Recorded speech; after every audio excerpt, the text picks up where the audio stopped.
मंडळी, लातूरात जे आहे ते राज्यामध्ये 29 महानगरपालिकेच्या निवडणुका लागल्यात, त्याचबरोबर लातूर शहरामध्ये देखील लागल्यात.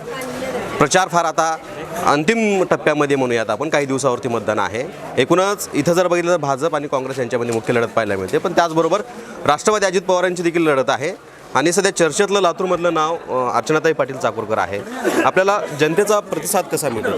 जनतेचा प्रतिसाद, तुम्ही जर आमच्यासोबत थोडी पदयात्रा केली असेल तर अभूतपूर्व असा प्रतिसाद आहे.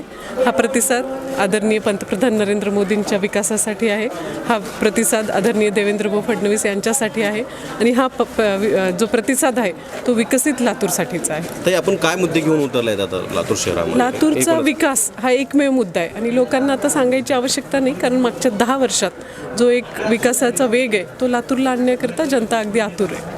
लातूरमध्ये तरुण वर्ग फार आहे. तरुणांच्या नोकऱ्यांसाठी आपण काय भाजप म्हणून किंवा आता सध्या पक्षामध्ये आहात, काय प्रयत्न? बघा, इलेक्शनमध्ये पक्ष असतो भाजप काँग्रेस वगैरे, पण एकदा निवडून आल्यावर जी कोण राज्य करत असतात ते सर्वांच्यासाठी करतात. बहुजन हिताय बहुजन सुखाय असं असतं. तर त्यामुळं हा जो युवकांचा प्रश्न आहे त्यांच्यासाठी रोजगार निर्मिती हा खऱ्यानीच महत्त्वाचा प्रश्न आहे. आदरणीय मुख्यमंत्र्यांनी आत्ता परवाच्या सभेतही सांगितलं आणि रोजगाराचे प्रश्न सोडवले जातात. त्यावेळेस लाडकी बहीण साथ देईल वाटतं? 100% लाडक्या बहिणी, 50% महिला मतदान आहे आणि त्या 100% भारतीय जनता पक्षाला करणार.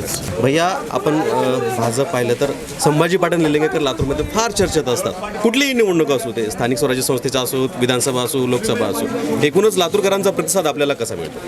नाही, आज आपण बघत आहात ताईंची रॅली, आपण सर्वजण त्याला रॅलीला पूर्ण कव्हर केलेली आहे. त्या रॅलीमध्ये आज प्रत्येक घरातून ताईंना भेटायला, स्वागत करायला आज त्या ठिकाणी आले.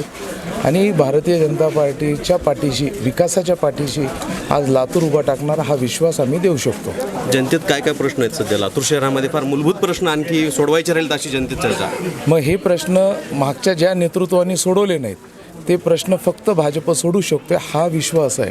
पाण्याचा असेल, आज गढूळ पाणी येतं आहे, रस्त्याचा आहे, ट्रॅफिकचा आहे. देवेंद्रजींनी पूर्णपणे ह्या विषयाच्या अनुषंगाने बोललेले आहेत. भैया, मला एक शेवटचा प्रश्न विचारायचा आहे.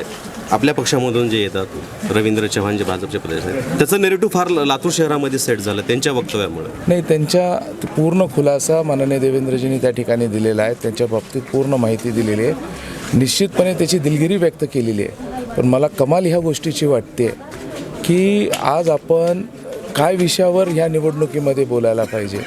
आज निश्चितपणे ज्या गोष्टीची दिलगिरी व्यक्त केल्यानंतर आज किमान इथल्या आमदारांनी आपण लातूरला काय देणार आहे ह्याच्यावर 2 शब्द बोलावा अशी लातूरकरांची इच्छा आहे. रात्री अमित देशमुखांची सभा झाली, त्यामध्ये फार गुन्हेगारी पार्श्वभूमीचे भाजपनं उमेदवार दिले असं त्यांचं वक्तव्य होतं. हे अमित देशमुखांना बोलण्याचा अधिकार नाही आहे. यांचा मागचा इतिहास सगळं काढला तर सगळ्यांच्या समोर त्याचं दूध का दूध और पाणी का पाणी होईल. थँक्यू.